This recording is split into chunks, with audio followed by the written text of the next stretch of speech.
A few months ago, my family and I, along with our 2 dogs, moved from a village to an old farmhouse. The house is about a 10-minute drive from the nearest town, so it's not too far, but it still feels very isolated. There are only 2 houses in the area, and the people in the other house were in the middle of moving out, so they were rarely there. A few days after we moved in and unpacked most of our things, my parents had to go to work. Their jobs mean that on weekdays, I have to wait for them to finish before they can pick me up and drive me home. On weekends, I stay home alone for most of the day. My parents don't get back until the evening, and my brother sleeps for about 16 hours because he says he has a busy schedule or something. That weekend, my parents decided to visit a friend's house, so they wouldn't be home until late. My brother was home, but he wanted to sleep and told me not to wake him, no matter what. He made it clear that he didn't want to be disturbed for any reason. So I had the house to myself for the whole day. There wasn't much to do except walk the dogs and take care of a few small things. By 6 o'clock in the evening, it was already getting dark outside. It wasn't pitch black, but things were dim enough that you could only see shapes with blurry details. I was in my room upstairs when I noticed the headlights of a car slowly moving down the long road toward our house. At first, I thought something was wrong, but then figured the car was probably going to the other house nearby. The people living there were moving out, so maybe they had come to pick up their stuff. Since it didn't seem like a big deal, I ignored it. But not even 2 minutes later, my youngest dog started barking loudly downstairs. Right away, I got a terrible feeling. The worst I'd had in a long time. I knew I had to check what was going on, so I decided to go downstairs and see why my dog was barking. No one had been downstairs since the morning, so all the lights were off except for a few lamps in the living room. When I reached the bottom of the stairs, I followed the sound of barking and saw my dog standing near the window, staring outside. His barking had slowed down now that I was there, but he still seemed tense. I felt uneasy but wanted to be sure nothing was wrong.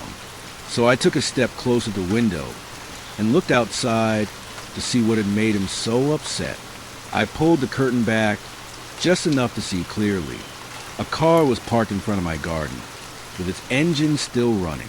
In the dim light, it took me a moment to notice something else. The front gate to my garden was open. My garden is surrounded by a low stone wall with a wooden fence that has a latch. I knew for sure the gate had been closed earlier. Then I noticed a man standing just beyond the open gate. I had never seen him before. He was scanning the house, his eyes moving across the upstairs windows, like he was checking if anyone was inside. I felt my heart start to race as I stared at him, frozen in place. Then, suddenly, he turned his head and looked directly at the window I was standing behind. Our eyes met for about 3 seconds. His face changed instantly. He looked just as shocked as I was. A moment later, the man suddenly turned and ran toward the car. I was so shocked I didn't know what else to do. So I ran upstairs to get my brother. By then, the dogs had barked so much that my brother had woken up. I rushed into his room and yelled for him to come downstairs and see what was happening. By the time I managed to get him downstairs, the car had already turned around and was driving away. The road outside my house leads to a dead end, and there isn't much space to turn around, so it usually takes a minute. We watched as the car hurried down the driveway. My brother and I just stood there, too shocked to say anything at first. After a moment, we decided that I should call our parents. About an hour later, my parents got home. I told them everything, but they didn't believe me. They shrugged it off, saying it was probably just someone who got lost, and told me there was no reason to call the police. I felt foolish and started to wonder if I had overreacted. 3 days later, I was at school talking to my friends when I heard something that made my stomach drop. On the same night this happened, there had been a series of robberies in the area. The thieves had mainly targeted isolated farmhouses, just like mine. The thought of what could have happened if I hadn't noticed a man, or if my dogs hadn't barked, sent a chill down my spine. I've started locking the front door even during the day now, and every time my dogs start barking or I see a car coming toward the house, I get nervous.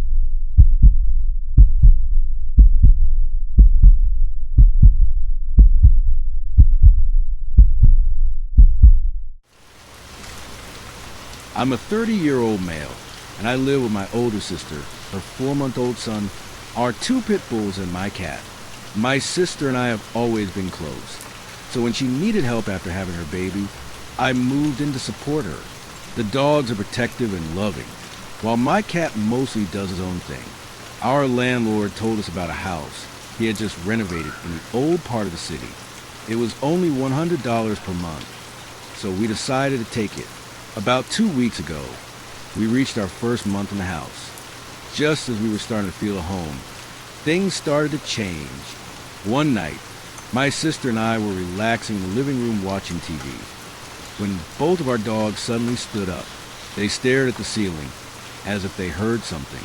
Their fur stood on end, and they started growling. Deep, low growls that we had never heard from them before. It wasn't their usual barking at a noise outside. This was different, almost like they were afraid, but trying to protect us. Just as I was about to tell them to be quiet, we suddenly heard a loud thud from upstairs, like something heavy had fallen. I decided to check it out. I walked upstairs and opened the door to my sister's bedroom, which is right above the living room. When I turned on the light, everything looked normal. The room was clean and organized. I expected to see the plastic storage bins thrown across the floor, but they were still stacked neatly, full of things we hadn't unpacked yet. I checked the bathroom and the nursery, the only other rooms on the second floor, but everything looked normal, just like my sister's room. Nothing was out of place. No fallen objects. No sign that anything had moved. It didn't make sense. The sound we heard was too loud to be nothing. As I started walking back downstairs, I was halfway down when a sudden loud pounding on our front door made me freeze. It was so forceful that it echoed through the house, and almost immediately my dogs went wild. They rushed toward the door. It was clear they saw whoever was outside as a threat. My sister ran to grab her baby, while I tried to calm the dogs. Who could be at our door this late at night? And after that strange noise upstairs, was this really just a coincidence? I walked down the hallway toward the front door. The hallway had a few windows, and at the end was the door. I unlocked the deadbolt and opened it, but there was nothing, just the empty street in front of the house. No sign of anyone. My heart was still pounding when my sister suddenly walked up behind me. I was already on edge, so I completely startled. After that, nothing strange happened for the rest of the night, or for the next few nights. Then, about 3 days after that weird night, we were eating dinner in the living room again. It was a Friday. I remember because I had the next day off from work. As we ate, the dogs suddenly started growling again. But this time, they were staring at the door that led to the basement, where my bedroom was. Their fur stood on end, just like before. At the same moment, the baby looked toward the basement door too. Instead of being scared, he started giggling and babbling, making the little sound that 4-month-old babies do. My sister and I laughed at the baby because he was so cute, not thinking much about the dogs growling. We figured they were just acting strange for no reason. Then, out of nowhere, the basement door flew open with incredible force, like someone or something was shoving it from the other side with all their strength. It didn't just swing open, it slammed against the wall so hard that the doorknob punched a hole into it. Before I could even react, the door suddenly slammed shut again, with just as much force, shaking the whole hallway. My sister screamed, grabbed the baby, and ran upstairs to her room, shutting the door behind her. In the morning, I was watching TV alone when the dogs suddenly started barking at someone on our side porch. The porch starts at the front door and wraps around the side of the house. I glanced out the window and saw a man standing there. He was wearing a brown suit and a hat that reminded me of something from an old gangster movie. He wasn't knocking or trying to come in. He was just standing there, staring at the house, almost like he was looking at his own reflection in a mirror. It felt odd, but I figured he was just some strange guy.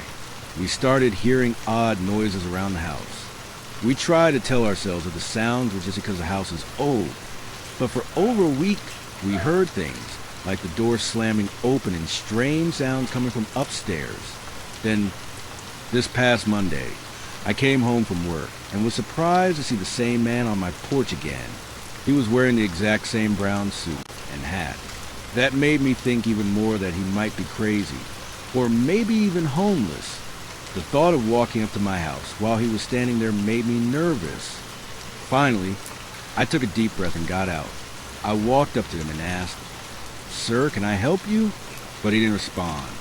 I tried again. "Hey, if you don't need anything, I'm going to have to ask you to leave." He still didn't react. Just stood there like he didn't hear me. Frustrated, I stepped closer and warned him, "If you don't leave, I'm calling the police." That's when he finally turned and looked at me. His skin was pale, and his piercing blue eyes had dark purple circles around them, like he hadn't slept in weeks. His suit was perfect, freshly ironed without a single wrinkle or speck of dirt. His shoes looked polished and spotless, as if he had just shined them. But what scared me the most was his face. He had no expression at all, just a blank, empty stare. He kept staring at me. Then, without a word, he turned around and walked toward my backyard. Stepping off the porch without hesitation, he headed toward the back of the house, moving in the direction of the back door that led into the kitchen, where my sister and her baby were. I quickly followed him, hurrying down the side porch. But when I turned the corner to the backyard, he was gone. It was as if he had disappeared into thin air. I went inside and told my sister what had happened. She frowned and said the dogs had been acting strange for the past 30 minutes. They had been standing at the windows, barking nonstop. She had looked outside but hadn't seen anything. She figured it was just a squirrel or a cat running around. But now, after hearing what I saw, she wasn't so sure. My sister was certain she hadn't seen any well-dressed older man on the side porch. She insisted that if someone had been there, she would have noticed. Yesterday, I got home at the usual time and immediately heard my dogs barking like crazy. I walked up to the porch, fully expecting to see the man again, but to my relief, he wasn't there. Then this morning, I woke up covered in sweat from a vivid dream. In the dream, the man was standing on my porch, just staring. Instead of going outside, I decided to go back to sleep.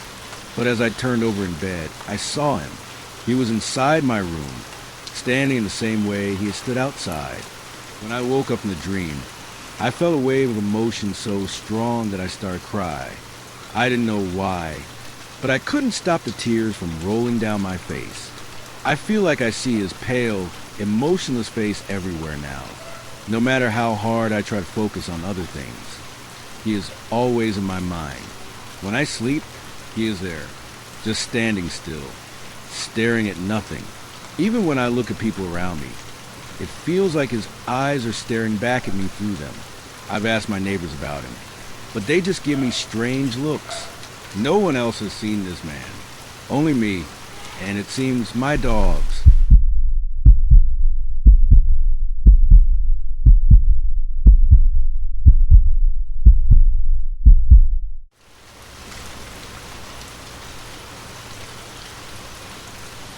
When I was around 13, my family and I moved into an old house from the early 1900s. We rented it for 8 months while waiting for another home to be fixed.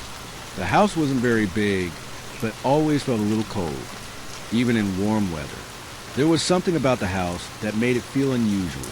On our first night in the house, I felt uneasy. There was something about the place that didn't sit right with me.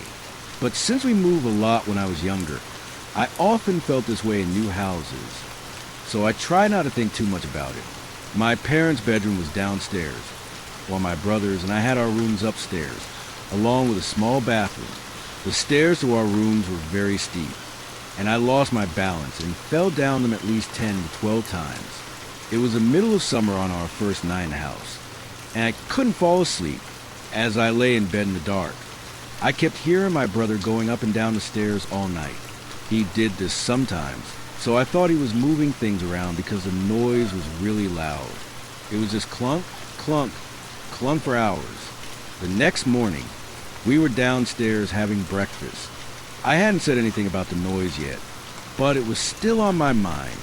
As we sat at the table, my brother looked at me and said, "What were you doing going up and down the stairs all night?" I froze for a moment. That made me a little nervous because I had thought it was him, but I didn't want to overthink it. So I just brushed it off and acted like nothing was wrong. A few days later, I was home alone.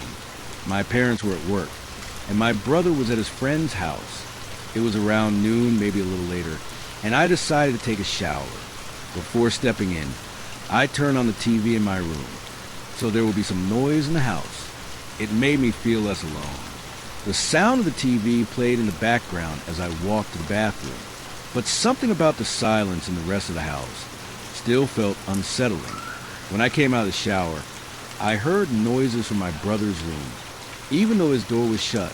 At the same time, I also heard sounds coming from downstairs. I went to my brother's room and realized his TV was on, even though no one was home. I turned it off. Then I noticed my TV, which I had left on, was now off. Feeling uneasy, I walked downstairs. That's when I saw both the living room TV and my parents' TV were on, and the volume was pretty loud. This scared me, but I tried to tell myself it was just some kind of electrical problem or a power surge. One more thing I remember about this house is that I sometimes thought I heard my mom calling me. Her voice sounded clear, like she was in the next room. But when I went to check, she wasn't there. Most of the time, I'd find her outside in the garden. Whenever I told her about it, she just said I was imagining things. Now, years later, I keep having dreams about this house. It happens often, and the dreams always have the same feeling, like something is off, like the house is still trying to tell me something. In my dreams, I'm back in the house, usually at my current age. No matter what I'm doing, the doors start flying open as if a strong wind is pushing them. The lights never work when I try to turn them on. Somewhere in the house, I always hear a piano playing.